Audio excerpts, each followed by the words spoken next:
Okay, so we're going to start off with some of the easiest things to do, and that's names and symbols. We need to know quite a few different vocabulary words and the different pictures that we need to use those for those words. So let's start off with the very simplest thing in all of geometry, a point. A point is actually an undefined thing in geometry. There's no definition for a point, okay? We can just sort of describe. For example, it has no dimensions. Now what that means is it doesn't have a size. There's no big point or little point. You can't really measure how large a point is. All we can do with a point is talk about a location of a point.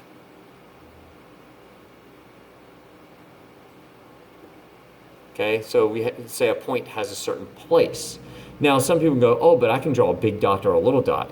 That's just what we use to show the point. It's not actually the size of the point. So points are usually, we use a dot to show a point when we show a picture, and we name points with capital letters, okay? Name points using capital letters.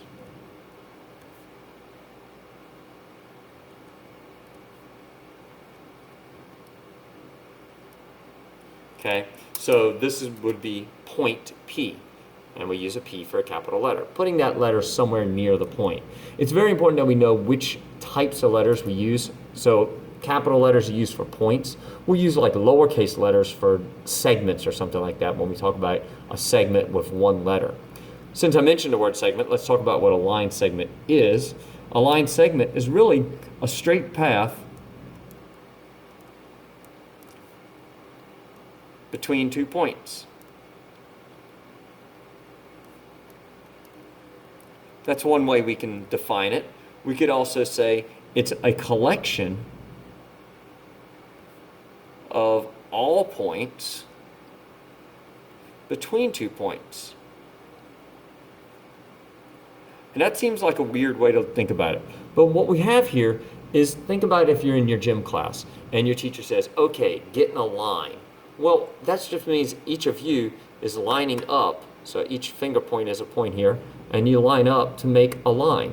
But what's making that line is each point on the line. Each person is a point making a line.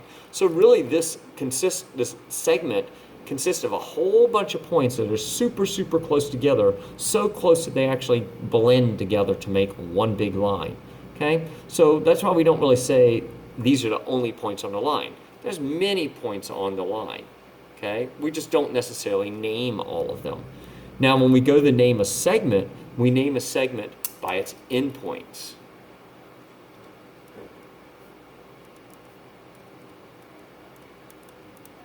And we have to make sure we use appropriate symbols. So this would be segment AB. So I'll say AB, and I'll use a segment symbol over top of it. We could also name it BA.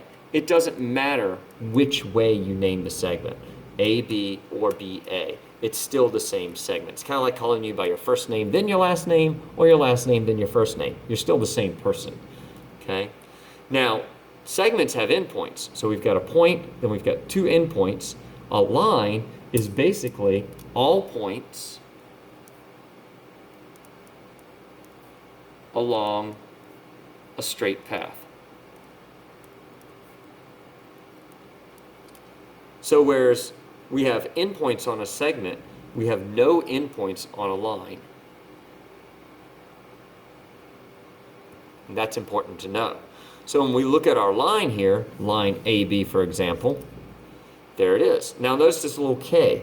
Sometimes we call a line by one letter. If they don't have any points listed on a line, they'll call it by a letter like this. So they might call this line K. Actually write out line K. And often it'll be a script letter giving me that line, okay, rather than just a little letter. And it would be lowercase most likely. Now, if we also name our line using any 2 points, I could call it line AB, but now I have to use the appropriate symbol. So now I'm talking about line AB as opposed to segment AB up here. Now, I don't only need to use those points. If there were another point here, let's call it C. I could also call this line AC. I could call this line BC. I could call this line BA. Any of these are appropriate names. We just need any 2 points to make that line, okay? So that's what's important, any 2 points. Array is a little different. Array is all points on a straight path from one endpoint in one direction. Okay, so a segment has 2 endpoints, a line has no endpoints, array has 1 endpoint. And when we name array, we name it using 1 endpoint and any other point.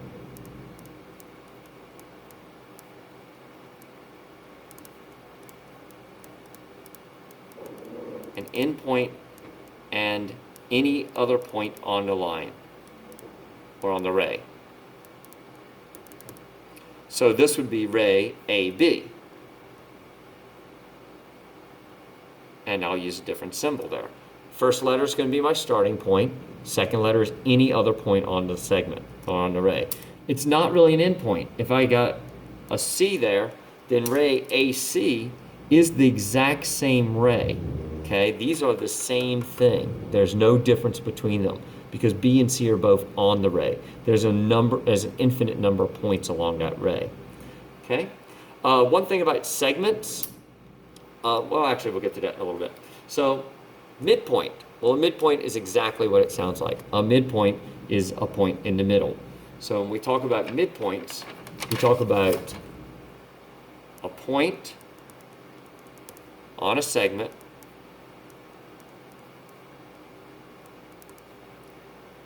that is equidistant, ooh, new word, from the endpoints. In other words, it's in the middle of the segment. Equidistant means exactly what it sounds like, equal distant. So it's a point that's the same distance from both sides of the from both points of the segment. For example, I'm going to take a look at a picture now. Here's a picture up here, and we can see that M is the midpoint of XY because it's equidistant. Notice the symbols they use here, these little dashes. That means that XM and MY are the same length. We see 2 dashes here and 2 dashes here. So ZX is the same length as WY. Now we can write that by saying XM is equal to MY. And that's important because that's read differently. We read that as the length of XM equals the length of MY. But we don't always do that. Sometimes you'll see it written like this. Segment XM and a new symbol. Okay? This is read differently. This says that segment XM is congruent to segment MY. And congruent means it's the equal in measure. Okay? So look out for things like that. The symbols we use are very important. I'm going to get you on that. If you said segment XM equals segment MY, that's a problem because segments are not equal. Numbers are equal. Measurements are equal. Figures are congruent. Okay? So moving on for a few more terms here. Quick terms, collinear. Collinear are points on the same line. P-O-I-N-T. Can't spell sometimes. And that's kind of what the word means. Co-linear. Co meaning the same, linear. Points on the same line. So A, B, and C are collinear points. We don't have any symbol for that. We just say A, B, and C are collinear.